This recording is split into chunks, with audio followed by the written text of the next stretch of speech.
Well, Tasha Delay, and welcome to week 6. We are now on chapter number 24 in our text, 3 words. And the 3 words being referred to here are known differently, but they're sometimes called the 3 words, sometimes the 3 statements, sometimes the 3 questions of Garib Dorje. And it's talking about the progression of the practice. And so we begin here in the chapter with Garib Dorje's 3 words striking the vital point. This condenses all the teachings of the Buddha into the quintessential meaning. Recognize your essence, decide on one point, and gain confidence in liberation. Now, these are explained slightly differently in different texts, but they all follow basically the same thing. So in the first case here, he talks about recognizing your essence. And so recognizing your essence is a direct experience. Now we can explain what the essence is, and there are many, many texts that attempt to do that. But the basic essence itself is beyond description.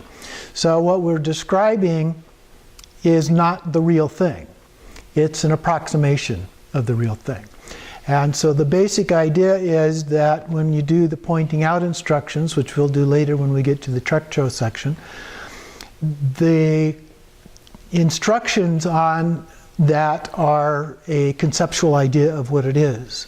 And then you do an activity to try and actually create a feeling or a sense of what the real thing is. A direct experience is the phrase we often use. Okay? So that's the idea. So when he says recognizing it, it's not just talking about a conceptual recognition, but about a direct experience of that. And then the second one is to, well, let me go on. There's a few other things on notes here in the text. So until now, it says that it's just remained an idea, but the natural state is not a physical object. The basic wakefulness or essence of the mind is, ordinary mind is thinking like a veil that covers and obscures the luminosity. So the essence is covered up. We've talked about that many times, that it's buried in a husk or gold covered in dirt or various kinds of examples that are used for that. So we have to experience this directly. And it says here, mind is stripped bare of conceptual thinking. So we go beyond that. Another problem is that when it's described, a lot of times people think, that's just easy, I can do that. No problem. But the reality is that, yes, it is very easy, and yet it's not very easy at the same time. So it appears easy, the description of it is easy, the experience of it is easy, but then maintaining that is what gets more challenging, more difficult. So we have to create a habitual tendency. We already have a bunch of those. So current habitual tendencies will tend to overpower trying to create a new one. And so we have to let go of the old ones and replace them with new ones. And that takes time, and it takes lots of repetitions to do that. Okay? So we have to keep that in mind as we do the practice. Be patient, persistent, and repeat those things over and over again. And then you begin to notice how it's changing over time. So it doesn't happen in a week. Probably doesn't happen in a month. In a year, you look back and you say, yes, I am making progress. So it does take some time. Be patient. The view of Trekcho, according to the text, is non-fabrication, non-meditation, non-distraction, beyond theoretical philosophies. And sometimes I find the best way to describe it is simply to say, it is. And that's about the best way to describe it, because there is nothing you can actually say that is it. But it's also not just a blank nothingness. Okay, and the Buddha pointed out when he did his instructions on emptiness and then later on Buddha nature, that it's not just a blank void. It's an awareness within that. And so you have to have the definition of Buddha nature is luminous emptiness. Luminous in the sense that it illuminates to provide an understanding, a gnosis, a direct understanding of that. Or sometimes the word clarity is used, not in the sense of being transparent, but in the sense of, is that clear? Okay, more of a knowing kind of a thing. So the Buddha said, I have taught you the path to liberation, but know that liberation depends on no thing other than yourself. Okay? So that's important. So we have to do it ourselves. The Buddha can't do it for us. So the most efficient way of removing various obscurations, according to this text, is to simply rest in the continuity of the natural state. So we just let go and let be. Just rest in that state. You don't try to do anything, nor do you try not to do anything. You just let it go and let it rest in that natural state. So it's a step-by-step process, and it is possible through that to cut through even the most subtle of obscurations.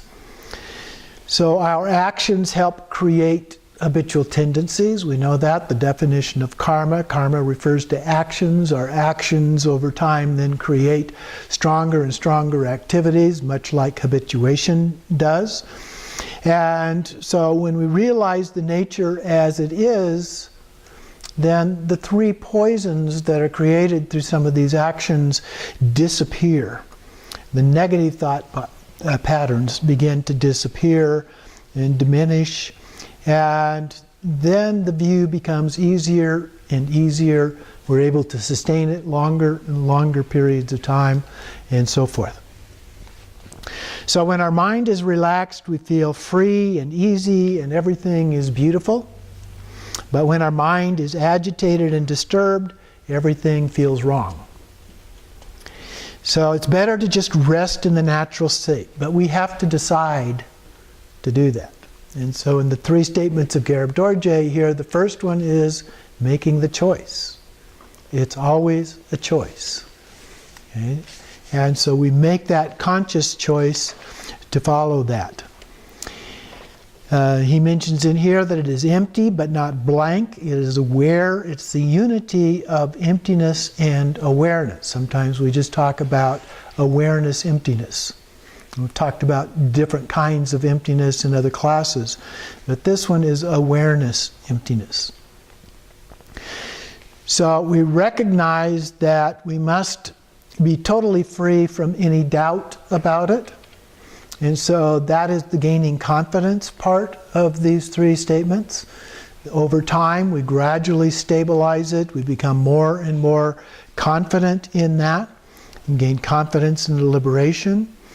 And then we progress more towards the ultimate realization. So the last step is being able to sustain that then as we continue to work with more and more subtle obscurations that we have until we reach complete enlightenment.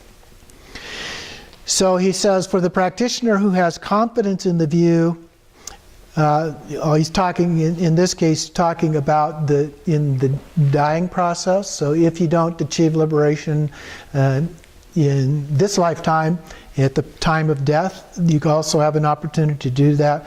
So he says, for the practitioner who has confidence in the view, death and liberation are simultaneous. So the idea here is if you've done this, then you get to the point where oftentimes what's described is the child clear light meets the mother clear light, and they join together. What that's talking about is that when we do this as a practice, we experience an approximation to the real thing. But at the time of death, we experience the real thing. And so when those two see each other, they recognize each other like a mother seeing its child, or the child seeing the mother, usually rephrased that way. and recognizing it, and so we have the union of those two together. Now in the text, he uses the terms ground luminosity and path luminosity. So path luminosity is like the child clear light. It's our path, it's the approximation that we develop through doing the practice. And then the ground luminosity is like the mother clear light. That's the real thing, okay, that we experience at the time of death. So they become, as his terminology, inseparably mingled with Dharmakaya. So we still need to make use of other practices. It's not like that we can completely let go of the other things that we have been doing. They have helped us reach where we are. They will continue to help us as we move along this particular path as well. The key point, he says, that is if one can recognize Rigpa, Rigpa means pure awareness, that's what we're talking about here. If we can recognize Rigpa directly, it is fine. But most of us need to continue some additional support in order to achieve this. So when we do this, we work on this, we work on it in the day, we work on it at night when we're sleeping, we use dream yoga as a part of that. And so when pleasant and unpleasant things arise in our life, then we don't feel, well, we may feel happy or sad or whatever, but we don't react to it. It fails to have a grasp on us. We talk about grasping these things, but sometimes it feels like they're grasping us. But it no longer does that. We let go of that, and the feelings may come, but we're not affected by those. We remember to recognize this mind essence, and when that happens, then we're able to make a choice to transcend those things. So it's not enough to merely recognize mind essence once or twice, but to train in it again and again until we become thoroughly acquainted with that. So that's what is really important. And that's what these three statements of Garib Dorje are about, is this gradual process of transition from first getting a direct experience of it, then developing and expanding on that direct experience, embedding it in our life, and then achieving full realization or enlightenment, whether that's in our life, this life, or whether it's at the time of death. So that's the essence of that chapter. So next we have chapter 25 of Tulku Urgyen Rinpoche. And he starts off talking about two principles of innermost Dzogchen, space and awareness. And he defines the terms here. Ying in Tibetan is this unconstructed space devoid of concepts. And Rigpa means knowing that basic space. So there's the space, and then there's the knowing of it, the cognizant aspect of that. He also talks about it, compares it to a sky, and it becomes a support. It's just like with shamatha, when we have an object, the object becomes our support for our focus. He also refers to it in the context of an inner yin. The inner yin, yin again was the space part. Inner yin is the nature of mind. It's empty. The innermost yin is basic space, or our Buddha nature. And the innermost yin is also the actual Rigpa. Okay? Non-dual awareness itself. So this idea of space or sky, you have to be a little bit careful with that, because that can become an object, a fixed object, and that's not the goal here. It's not actual space or sky, it's like space or sky. It has no center, no periphery, it just is. It has no thoughts. Space does not have thoughts, as we talked about last week. So it's open and free, and so the form doesn't matter. Okay? Form is irrelevant here. It's the meaning that is critical. So everything that is perceived is ultimately basic space in this sense. And so there are the other four elements that are also inherently empty. Okay, everything is inherently empty. It lacks any inherent nature. So then he talks about everything is basic space, and the yin and yeshe, basic space and wakefulness. Yeshe often is translated as wisdom. And so you have the basic space and wakefulness, or wisdom, and it's the unity of emptiness and cognizance, this awareness we mentioned before that is important.